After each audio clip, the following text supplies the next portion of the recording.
Siguro sa akin, I'm just telling the truth. Kailangan may facts, kailangan may resibo.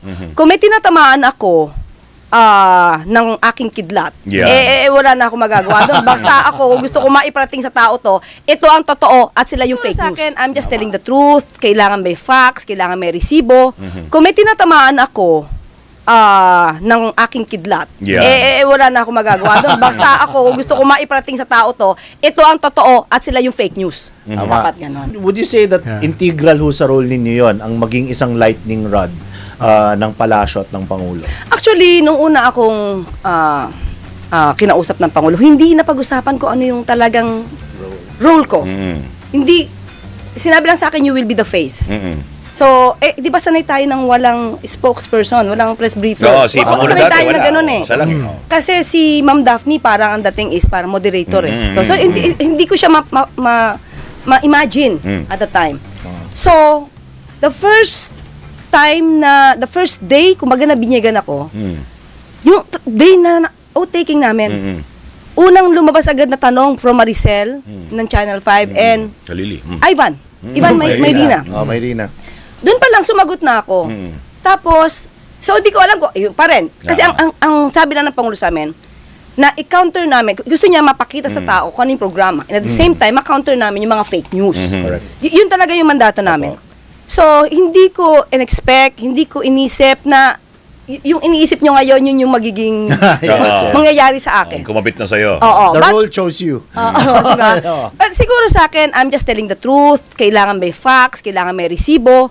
Kung may tinatamaan ako ng aking kidlat, wala na ako magagawa doon. Basta ako, kung gusto ko maiparating sa tao to, ito ang totoo at sila yung fake news. Dapat ganon. So, nakatulong ho sa inyo, malamang, clearly, nakatulong sa inyo yung experience nyo na being very popular and well-followed social media personality bago yung... Before. Yes, before your... Hindi ganun kalaki adjustment.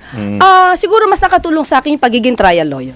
Kasi pag trial lawyer ka at sanay ka sa cross-examination, paano kang sasalag, ayan si attorney, di ba? Mas alam mo kung saan pupunta yung tanong eh. And at the same time, pag nakatulong sa akin kung dahil vlogger ako, mas updated ako sa mga nagba-viral na issues. In touch ka. So, kaya ko siyang salagin, kaya ko siyang labanan. Tapos, yung mga dati mo pang information na nakuha sa'yo, siya nagagamit mo ngayon. Hindi ka maliligaw kasi ang sinasabi mo, naaayon doon sa mga nangyari noon. Kaya hindi naman nila ito mababweltahan kasi ang sinasabi ko, sinabi natin ng ganito eh. Nasa record ito eh. So mahirap nila i-debunk. Pero naiiba kayo, Yusek eh. Dahil kayo lang ang nakita ko na spokesperson ng presidente. Practically the alter ego of the president. Yes, alter ego. Pero at the same time, meron kayong vlog. Meron kayong podcast. Dahil ang alam ko kasi, ang definition ng spokesperson, wala kang ibang personality. Ang personality mo lang, presidente. Although in fairness, yung vlog, merong all caps na disclaimer na. Oo nga. Kaya pinapanood ko nga eh. Pero, ngayon lang merong ganyan ha. Oo, in the past, walang ganyan. Paano nyo nababalanse yun? Yung inyong sarili na mga personal na kahit may disclaimer. Parang noong unang panahon talaga. Parang wala namang YouTube channel eh. Nung panahon mo ba ako sa YouTube channel? Wala eh. A few years ago, meron naman sila. Ako, alam ko, meron.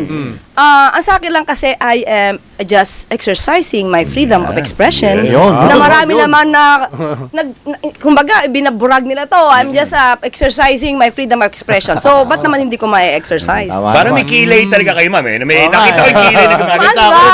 Diba? Diyan nilamig ako. Pati yung kilay may attitude eh. Ito ang tanong ko dyan, ma'am. Hindi naman kasi ako PR na puro papuri ngayon. Tapos kagabi pumipitik. Napanood nyo, ha?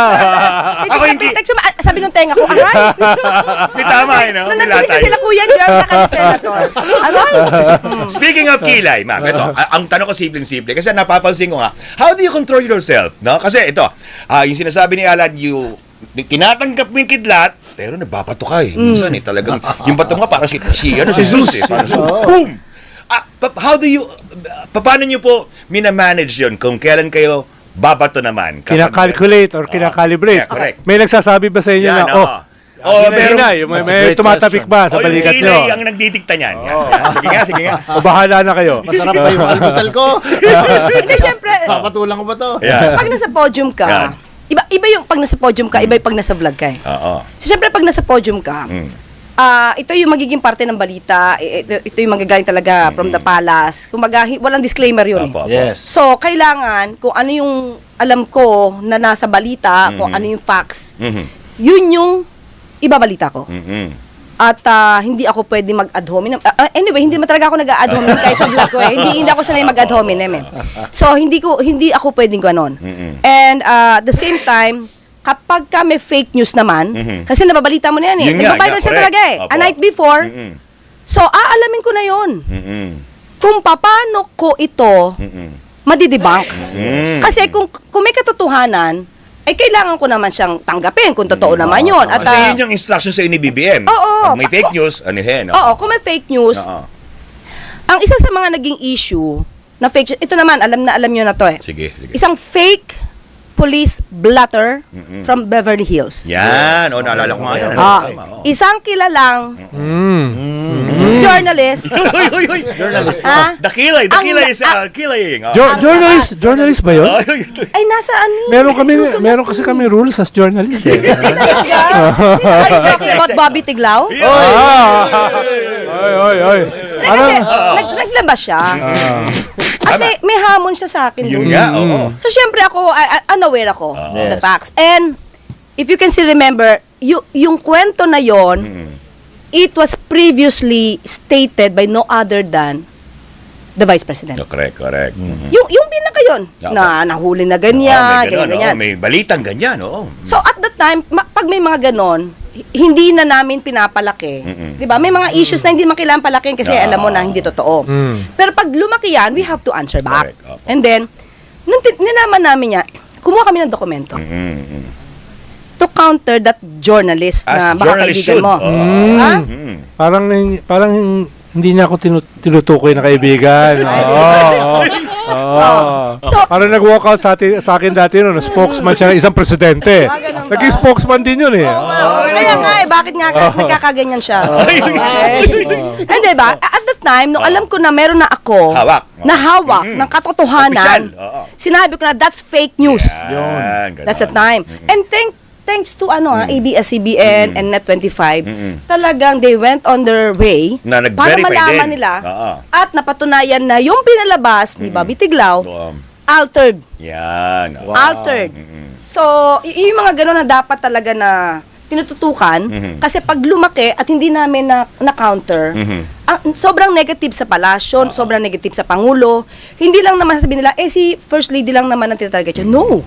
If you will target the First Lady, it will go down to the President. Or will go up to the President. Of course. Diba? Ganun yun eh. Family.